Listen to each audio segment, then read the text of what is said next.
Hi there, my favorite little people and not so little people. Rivers here. You know me, you love me. Okay, maybe you love Queenie even more, but I can deal with that.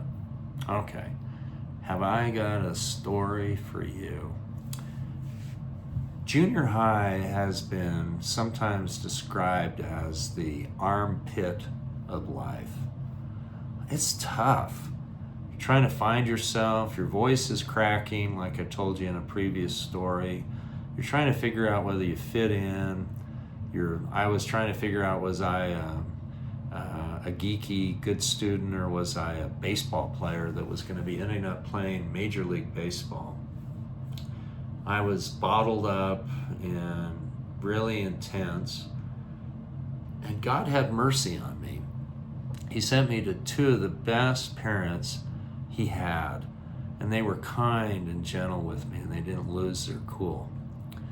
But I was just a boiling cauldron of emotions and cracking voices and zits and braces and all this other stuff. And I wasn't always happy. I could be very charming, as I've mentioned before. I could be super charming, but I just didn't choose to be charming most of the time. And so I really gave my folks a run for their money, and I could have been a lot better brother, big brother, and I should have been. Well, anyway, let me tell you a story. I think it's pretty dang funny.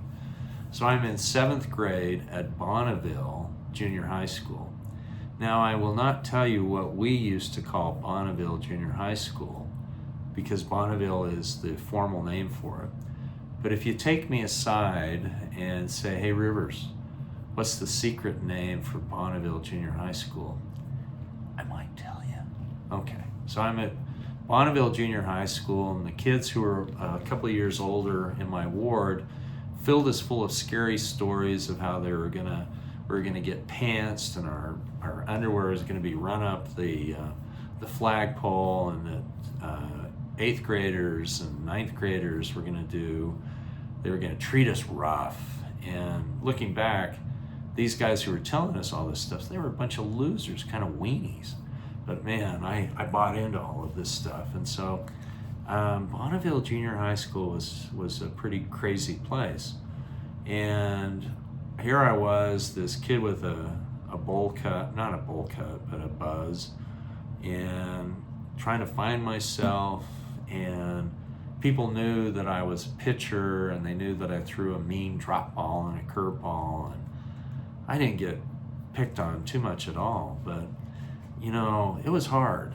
And so one of the required classes in 7th grade is reading. Now, that's kind of funny because I have the gift of reading really, really fast. It's a gift that was given to me genetically by my dad. I can buzz through a book. I have pretty good reading comprehension. I love to read. And so I'm in this stupid class that was kind of going over the rudiments of reading, and I'm thinking, why am I here? And it was a class full of the scum of of the 7th grade. They were the kids who were the naughty kids, the hoods, we'd call them.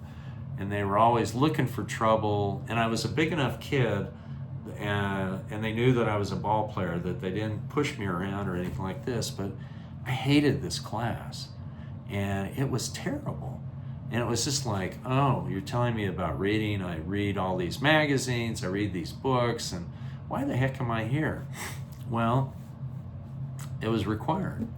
And so the only thing I hated more, this is perhaps overstating it, I hated more than this class was the teacher. Mr. Sharp looked like a human pencil. He was bald, and it looked like, okay, I'm bald a little bit too, I get it. But he looked like, his head looked like it was the eraser on top.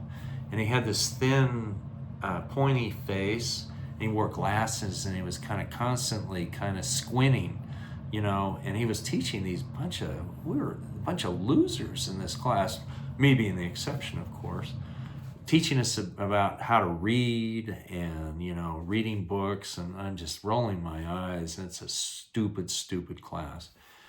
And you could tell he hated this class. And candidly, had I been teaching that class, I would have hated that class. But he had one shining star in the class.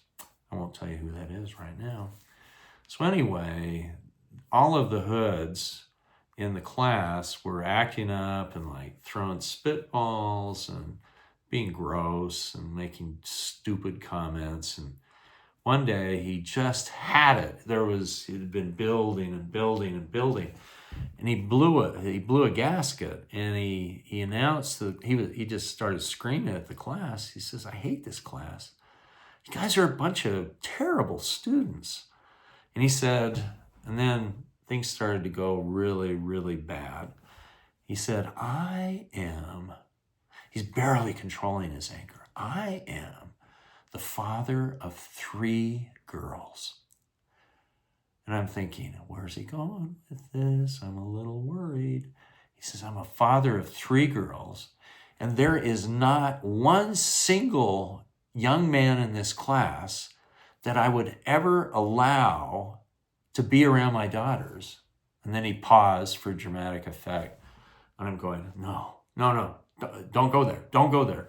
Except, he paused again, Stephen Harris. Oh my gosh. It was the worst thing that could happen to a 12-year-old kid with his voice changing and pimples and cleft lip and braces. The color drained out of my face. He meant it as a compliment, but it was the worst thing that anybody had ever seen. But the worst thing was that all of the naughty boys, the hoods, turned around with these stupid smirks on their face. They turned around and looked at me with these stupid grins on their face. And I felt like I wanted to disappear. I wanted to float into nothingness and never come back. It was a traumatic experience. And there you have it. 7th grade, the armpit of life, the worst place in the armpit of life, Mr. Sharp's reading class. Welcome to the world of Stephen W. Harris. That's it.